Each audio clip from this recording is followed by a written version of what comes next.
অসাংবিধানিক মন্তব্যের জন্য মন্ত্রী বিকাশ দেববর্মাকে হুঁশিয়ারি দিল আইপিএফটি। সোমবার এক সাংবাদিক সম্মেলনে দলের সাধারণ সম্পাদক স্বপন দেববর্মা শরিক দল বিজেপির মন্ত্রীকে হুঁশিয়ারি দিয়ে বলেন, দ্বিতীয়বার এই ধরনের অসাংবিধানিক আচরণ লক্ষ্য করা গেলে দিল্লি থেকে মন্ত্রীর বরখাস্তের দাবি জানাবে দল।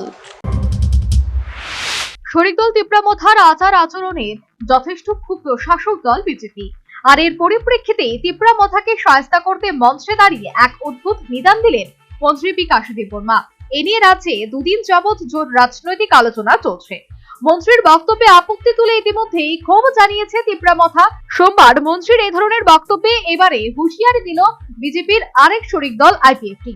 মন্ত্রী এই বক্তব্যে আপত্তি জানিয়ে সোমবার এক সাংবাদিক সম্মেলনে দলের সাধারণ সম্পাদক স্বপন দেববর্মা বলেন, এই ধরনের মন্তব্য সম্পূর্ণ অসাংবিধানিক। বিকাশ দেববর্মা সহ রাজ্যের সমস্ত মন্ত্রীদের প্রথম এবং শেষবারের মতো হুঁশিয়ারি দিয়ে স্বপন দেববর্মা বলেন, আগামী দিনে যেন কোনো মন্ত্রী এই ধরনের অসাংবিধানিক মন্তব্য করে রাজ্যের রাজনৈতিক পরিবেশ নষ্ট করার চেষ্টা না করেন।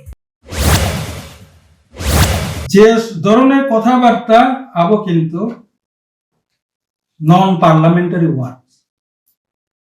আপনি একজন মন্ত্রী এইসব শব্দ ব্যবহার করতে পারেন না। আইপিএফটির তরফ থেকে এই লাস্ট অনুরোধ থাকবে, শুধু বিকাশ দেববর্মা নয়, প্রত্যেক মন্ত্রিসভার সদস্যদের প্রতি আমাদের একটা অনুরোধ থাকবে। এই প্রথম অনুরোধ এবং এই শেষ অনুরোধ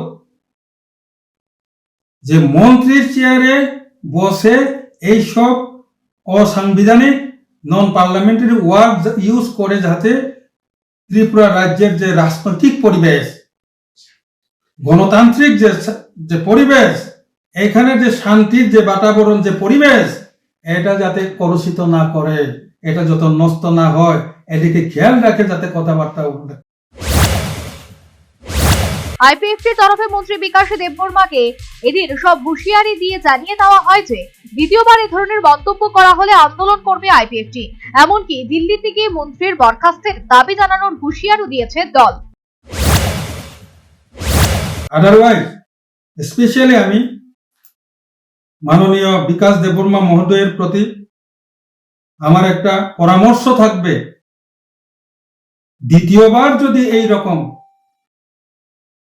খারাপ মন্তব্য সহ অসাংবিধানিক নন পার্লামেন্টারি অসংসদীয় ভাষা যদি ইউজ করলে আইপিএফটি আপনার মন্ত্রীর পদের বরখাস্তের জন্য আন্দোলন করবে।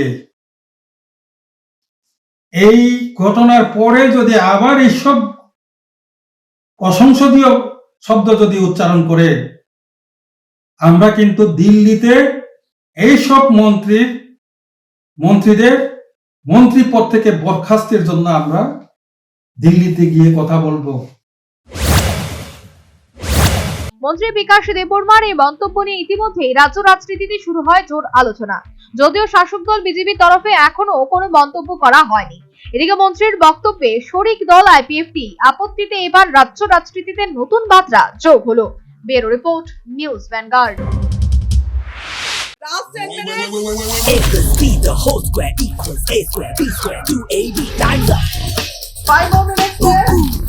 I've got so much time and peace of mind. Life's feeling fine. My time to shine. At SIP Abacus, we build math foundation and improve academic performance. SIP Abacus,